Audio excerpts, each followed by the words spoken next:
Punjab university में 6 सितंबर को चुनाव हैं और चुनाव को लेकर सरगर्मियां तेज हो चुकी हैं।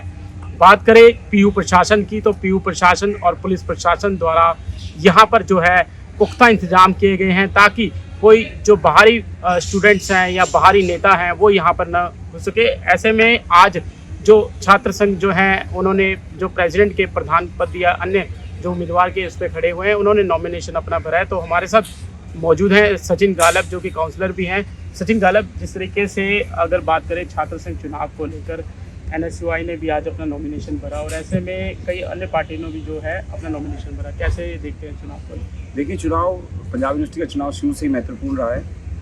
मैं बताना चाहूँगा कि देश की 750 यूनिवर्सिटीज़ में से 5 यूनिवर्सिटीज़ में चुनाव होते हैं और उसमें जाना माना नाम पंजाब विश्वविद्यालय का। और पंजाब विश्वविद्यालय ने पहले भी ऐसे बड़े नेता दिए हैं जो भारत की सरकार में उनका हिस्सा रहा है, वो किसी भी पार्टी से हो। देश के पूर्व प्रधानमंत्री डॉक्टर मनमोहन सिंह इस कैंपस से पढ़े हुए हैं, चाहे रणदीप जी सुरजेवाला जी, भूपेंद्र सिंह हुड्डा जी हो या पवन कुमार बंसल जी हो, शहर के एमपी, वो इस कैंपस से पढ़े हुए हैं। तो छात्र राजनीति एक गंभीर मसला है। छात्र राजनीति को छोटी चीज़ नहीं समझ सकते। देश के अंदर 3 सरकारें आज उनके सीएम एनएसयूआई पार्टी से ताल्लुकात रखते हैं। हिमाचल प्रदेश हो, छत्तीसगढ़ हो, राजस्थान हो, वहाँ के चीफ मिनिस्टर छात्र राजनीति से निकले हैं। तो छात्र राजनीति के बारे में बताऊंगा, ये बहुत बड़ी चीज़ है और इसको महत्वपूर्णता से लेना चाहिए क्योंकि जो आज के ये छात्र हैं यही कल का भविष्य है। और आज हमने हमारा प्रेसिडेंशियल कैंडिडेट अनाउंस किया एनएसयूआई की तरफ से। जतिन सिंह विर्क हैं, केमिकल डिपार्टमेंट के पीएचडी स्कॉलर, उनको हमने प्रेसिडेंट कैंडिडेट अनाउंस किया है। और हम आशा करते हैं कि जो जितने भी कैंपस के साथी हैं, स्टूडेंट्स हैं, वो एनएसयूआई को भारी मतों में 6 तारीख को जिता रहे हैं। सचिन जी, अगर बात करें पंजाब यूनिवर्सिटी की, आप यहाँ से काउंसलर भी हैं और ऐसे में क्या मुद्दे हैं जो स्टूडेंट्स को परेशानी आ रही है? देखिए, मुद्दे कैंपस से रिलेटेड काफ़ी हैं। स्टूडेंट्स के इश्यूज़ हैं। छात्र राजनीति का मतलब है छात्रों के मुद्दे उठाए जाएं। हम बाहर की राजनीति से रिलेट नहीं करना चाहते चीज़ों को, कैंपस के बाहर के मुद्दे रहते हैं। पर छात्र राजनीति में आज का समय ऐसा है कि कैंपस के अंदर 17,000 स्टूडेंट पढ़ते हैं। 17,000 में कोई ना कोई स्टूडेंट को कभी ना कभी किसी की जरूरत पड़ती है, चाहे वो हॉस्टल के इश्यूज़ हों, चाहे फीस के इश्यूज़ हों, चाहे फीस के इंक्रीज़ हो, चाहे इंफ्रास्ट्रक्चर का इंक्रीज़ हो। आज भी ऐसे डिपार्टमेंट में पंजाब यूनिवर्सिटी के अंदर जो टीन है, छप्पर डले हुए हैं, उन डिपार्टमेंट में बच्चों को पढ़ाया जाता है। आंगनबाड़ी जैसा हाल हो रखा है। अगर छात्र राजनीति नहीं होगी तो ये अथॉरिटी कभी भी छात्रों का गला दबा सकती है, कभी भी उन पर धक्का करेगी। हम एक इंटरमीडिएट है अथॉरिटी और छात्रों के बीच के अंदर। और हमारे बेसिक मुद्दे ये रहेंगे कि देखिए, टीचर स्टूडेंट रेशो होती है, 20 छात्रों पर एक टीचर होता है कि 20 छात्रों को पढ़ाने के लिए एक टीचर होना चाहिए। बट इस कैंपस के अंदर ऐसे डिपार्टमेंट है जहाँ तो 2-2 पक्के टीचर हैं, टीचर्स ही नहीं है। जब यहाँ पे इतना बड़ा नाम है पंजाब विश्वविद्यालय का, हरियाणा, पंजाब, हिमाचल, यूपी, बिहार, दूर दूर से लोग यहाँ पर पढ़ने आते हैं। माँ बाप अपने बच्चों को अच्छी पढ़ाई के लिए यहाँ भेजता है और यहाँ अगर देखते हैं कि डिपार्टमेंट टीचर ही 2 होंगे, हमें पढ़ाने वाले ही हमसे 2-2 साल बड़े होंगे, तो कैसे चलेगा। दूसरा सबसे बड़ा इशू यहाँ पर ये रहता है कि जैसे फाइनल ईयर के स्टूडेंट्स की या किसी भी ईयर में सप्ली आ जाती है, तो सप्ली आने के बाद उनका 1 साल वेस्ट हो जाता है, उनको बैठने नहीं दिया जाता। हम चाहते हैं कि एक स्पेशल चांस कंसीडर किया जाए सभी के लिए कि जो भी फाइनल ईयर स्टूडेंट है उनकी जितनी सप्ली रहती है उनको एग्जाम देने का मौका मिले स्पेशल चांस के तहत और उनका 1 साल बच जाए। तीसरा सबसे बड़ा अहम मुद्दा है कि यहाँ पर 70% के करीब लड़कियाँ हैं और हम समझते हैं कि आदमी और औरत में बड़ा डिफरेंस है। हमारी बहनों को दिक्कत आती है। हमने कैंपस के अंदर एक क्लेम किया है कि अगर एनएसयूआई पार्टी जीतती है तो 1 सेमेस्टर के अंदर हम 12 मेंस्ट्रुएशन लीव्स हॉलीडेज का अनाउंसमेंट करते हैं कि उनको 1 सेमेस्टर के अंदर 12 दिनों की अटेंडेंस मिलेगी, क्योंकि वो उस दौर से गुजरते हैं जब उनको एक सहायता की जरूरत पड़ती है। एक नेचुरल प्रोसेस है। इतने सेंसिटिव मुद्दे पे कोई और पार्टी बोलती नहीं है। हमने कोशिश करी है कि हम अंदर जड़ों तक जाए, स्टूडेंट्स के इश्यूज़ को समझे, स्टूडेंट्स के प्रेशर को समझे। आज हर इंसान टेंशन में रहता है, पर स्टूडेंट पे जो टेंशन होती है उसका पीयर प्रेशर होता है, परिवार का प्रेशर होता है, नौकरी लगने का प्रेशर है, लोन का प्रेशर है। तो ये सारे प्रेशर होते हैं। तो हमें काउंसलर की भी कोशिश करेंगे कि बड़ा काउंसलिंग सेल यहाँ पर हो, जो साइकोलॉजिस्ट हों वो उनकी मदद करें कि स्टूडेंट के प्रेशर को भी समझा जाए।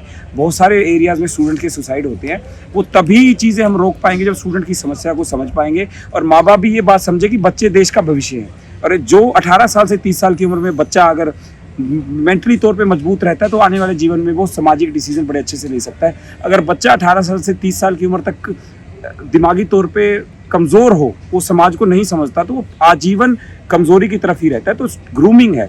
मैं तो कहता हूँ राजनीति अगर आपको नहीं भी करनी है, आपको नेता नहीं भी बनना, बट इसमें पार्टिसिपेट जरूर करिए। पॉलिटिकल, सोशल और पर्सनल ग्रूमिंग हो जाती है राजनीति से।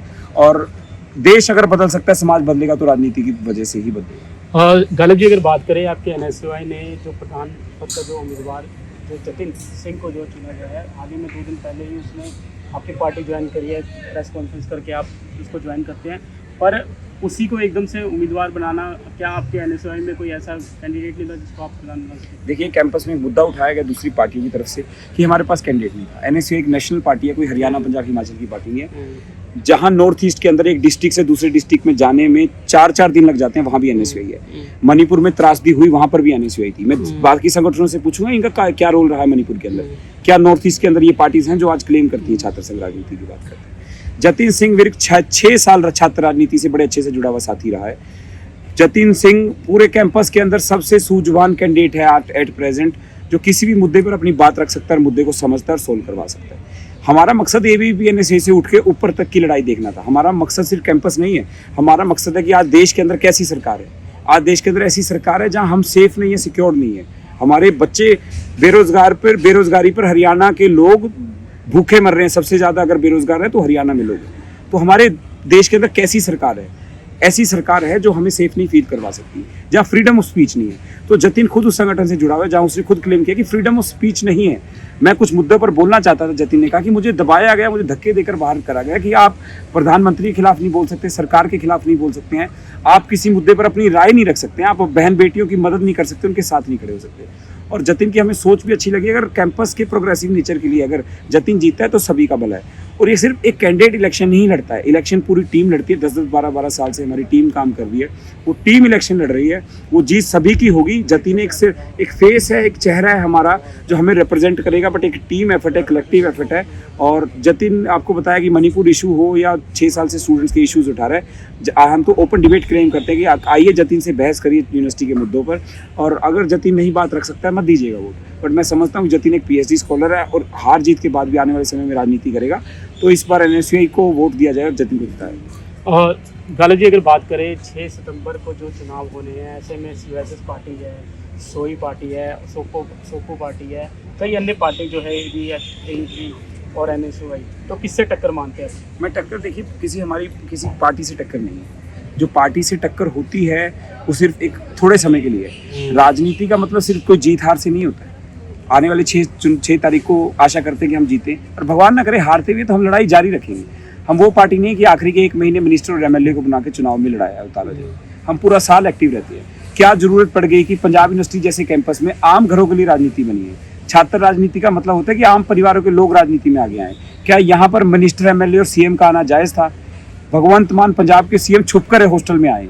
क्या उन्हें इतना शौक है कि छात्र राजनीति करने का? क्या वो अपने बच्चों की तैयारी करवाना चाहते हैं कि यहाँ उनको आने वाले 15-20 साल में लड़वाएंगे? अगर उन्हें राजनीति ही करनी है तो खुलेआम चुनौती देता हूं मैं उनको कि सीएम साहब आप सामने आकर बहस करते हैं मुद्दों पर। क्या आपने पंजाब का सवार दिया? आज वो हॉस्टल के अंदर फंड की बात करते हैं। कितनी पंजाब यूनिवर्सिटी के अंदर पंजाब के अंदर यूनिवर्सिटी है जिनको आपने सवार दिया? पंजाबी यूनिवर्सिटीज के वाइस चांसलर ने इस्तीफा दे दिया। वो रोते रहे कि हमारे यूनिवर्सिटी को फंड दे दीजिए, बट नहीं दिए क्योंकि वहाँ चुनाव नहीं होते। इनको सिर्फ अपनी राजनीति का चमकानी है कि पंजाब यूनिवर्सिटी का एक मैसेज देना है कि हम यहाँ पे फंड दे रहे हैं और यहाँ पर जीत रहे हैं। जीतने छात्र राजनीति के अंदर किसी मिनिस्टर की, एमएलए की जरूरत नहीं है। जहाँ एक तरफ सचिन गालव आम परिवार का लड़का किसी को ज्वाइन करवा रहा है, पब्लिक स्पीच कर रहा है, एड्रेस कर रहा है, दूसरी तरफ आप देखिए कौन है हमारे खिलाफ है मिनिस्टर मीत हेर है हमारे खिलाफ अनमोल गगनमान है। एमएलए आकर यहाँ पर 10 लोगों की ज्वाइनिंग करवा रहे हैं। पर्चियां कट चुकी हैं, फंडिंग 1 करोड़ के आसपास यूएसएस इलेक्शन पे लगा रही है। ये स्टूडेंट वेलफेयर नहीं है, ये पर्सनल वेलफेयर और स्टूडेंट का माहौल खराब करना है। और आने वाले समय में 18 साल 20 साल के बच्चे को अगर आप शराब और पिज़्ज़ा खिलाएंगे तो वो आने वाले फ्यूचर में उसका जो इंटरेस्ट है वो भी गलत जगह जाएगा। इस राजनीति से हमारी लड़ाई और इन लोगों के खिलाफ। सीवाईएसएस की बात करें तो पिछला 1 साल जो है उन्होंने जीत के आए थे, और जीत के बाद उन्होंने क्या किया? कुछ नहीं किया। उन्होंने बड़ी राजनीति चमकाई है। जो नई उम्र के लड़के लड़कियां जो बने हैं, मिनिस्टर बने हैं, एमएलए, उन्हें बड़ा शौक है पंजाब विश्वविद्यालय में गार्ड्स के साथ घूमने का। तो उन्होंने कोई कैंपस में वेलफेयर का काम नहीं किया है। एक मिनिस्टर का काम है वो अपने सूबे में लोगों की मदद करे, ना कि बाहर छात्र राजनीति में कैंपस में पड़ा रहे। वो तो पिछले कुछ दिनों में आपने देखा होगा कि एक एमएलए के छात्रों ने उन पर पूरा दबाव बनाकर उनको हमला किया, तब जाके वो डर के मारे घर बैठे हैं। नहीं तो मैं समझता हूँ कैंपस में किसी मिनिस्टर, एमएलए का गार्ड लेकर आना या किसी मिनिस्टर का यहाँ पर स्पीचेस देना, डिपार्टमेंट में स्पीच देना, मीटिंग्स देना, ये कहाँ तक जायज़ है? एक आम घरों के स्टूडेंट के लिए एक पब्लिक स्पेस है। अगर हमारी पब्लिक स्पेस यहाँ भी खत्म होगी, हम राजनीति करने कहाँ जाएंगे? तो मैं तो साफ कहता हूँ कैंपस के स्टूडेंट्स को कि सीवाईएसएस जैसी पार्टी से बचिए। इनकी कोई विचारधारा नहीं है। मैं पूछूंगा केजरीवाल साहब की विचारधारा क्या है?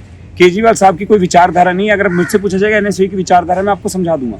बट सीवाईएसएस की कोई विचारधारा नहीं। इनकी विचारधारा सिर्फ है पर्सनल राजनीति चमकानी है और कैंपस का माहौल खराब करना। तो आखिर में स्टूडेंट से क्या विनती करते हैं? मैं स्टूडेंट्स से ये अपील करूंगा कि देखिए एनएसयू पैन इंडिया पार्टी है और हमने बड़े अच्छे से पहले भी काम किया है। इस बार 6 तारीख को भारी मतों से एनएसयू को जिताइए ताकि हम आपके बीच में काम कर सकें।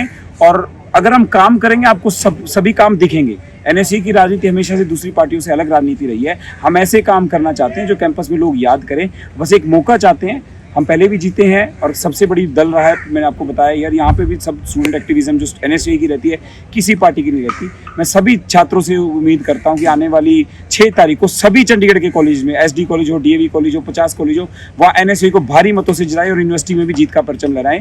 जय हिंद, जय भारत। तो ये थे हमारे साथ सचिन गालब, जो कि कांग्रेस से काउंसलर भी हैं और ख़ास तौर पे अगर छात्र संघ को लेकर, चुनाव को लेकर जो है हमने इससे बातचीत करी। देखने वाली बात होगी कि 6 सितंबर को कौन सी पार्टी का प्रधान बनता है और कौन चेयरमैन बनता है और कौन जो अन्य पदों पे जो है पैनल घोषित किए गए हैं, जो नॉमिनेशन भरे गए हैं। देखने वाली बात होगी कि कौन सा पैनल जीतता है। चंडीगढ़ से कैमरामैन दीपक के साथ अजीत कुमार झा की रिपोर्ट। अगर आपने अभी तक हमारे चैनल को सब्सक्राइब नहीं किया है तो आज ही सब्सक्राइब करें, साथ ही लाइक और शेयर करना